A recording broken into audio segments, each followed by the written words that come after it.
And Justice reporter Paula Reid joins us from Washington to help break down this lawsuit. Paula, what exactly is the Department of Justice suing California over? In this case, they're arguing that recently passed state laws, 3 specific laws, that they violate the U.S. Constitution because they limit the ability of federal law enforcement officials to be able to do their jobs. And the Justice Department argues that under the U.S. Constitution, states cannot pass laws that interfere with federal laws already on the books. So they're hoping that they will prevail under a constitutional preemption argument. Now, how do the California laws do that? What exactly do they say? Well, there's 3 separate laws. The first one says that private business owners cannot voluntarily allow immigration officials into their business unless they first request certain documentation to prove the purpose, and also until they tip their employees that this is going to happen. Now, the federal government says, wait a second, you can't put these kinds of restraints on private businesses. They have every right to voluntarily cooperate with us. The other 2 laws generally have to do with the state having oversight over federal immigration officials. One of the laws allows the state to investigate the activities of federal immigration officials, and the other one actually gives the state the authority to go in and sort of survey and examine different federal detention centers. Okay, and how should we understand this lawsuit fitting into the Attorney General, who very clearly said he wants to crack down on these sanctuary cities, sanctuary states? Is this lawsuit to set an example of California, specifically to get at the California issue? How should we understand it?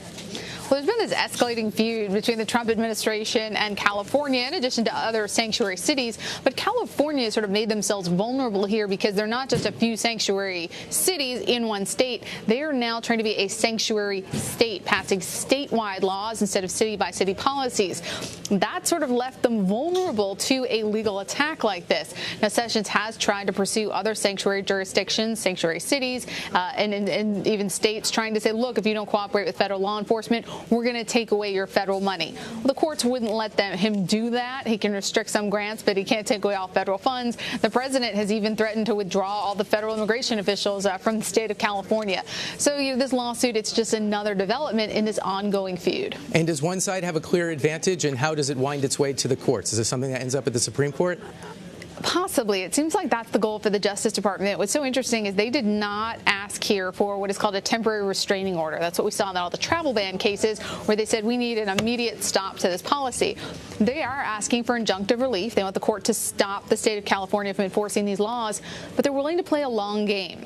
The standard is a little bit lower when you're seeking injunctive relief, so it's going to be a little bit easier for them to prevail as they try to work their way through the Supreme Court. As we know, the Ninth Circuit out there where California is hasn't been too friendly to the Trump administration. The president has tweeted on that many times.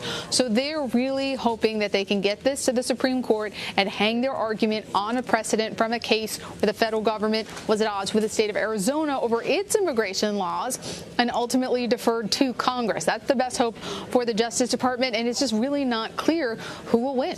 Well, this is an important point. It's the Ninth Circuit, the most liberal circuit in the country. So I would think they have very little chance of winning there, right? No? It depends. I mean, you can't just say just because it's a liberal circuit, they'll definitely lose. But things haven't gone very well for them, and I'm sure the Trump administration wishes that the only sanctuary state was perhaps in a different circuit. But ultimately, it's about getting up to the Supreme Court, and they have sort of structured this case in a way that they can do that because it is a constitutional question. California has made the whole state a sanctuary state, which puts it at odds with federal law. And yeah, even if they don't prevail at the Ninth Circuit, though, their goal is to get it all the way up to the Supreme Court and rely almost exclusively on this case out of Arizona, where the Obama administration was at odds with some really strict laws that Arizona had passed, and the court held, to be very concise and a very complicated opinion, the court held that ultimately immigration enforcement, those laws should be written by Congress. Okay, Paula Reid in Washington, thanks for getting us through it.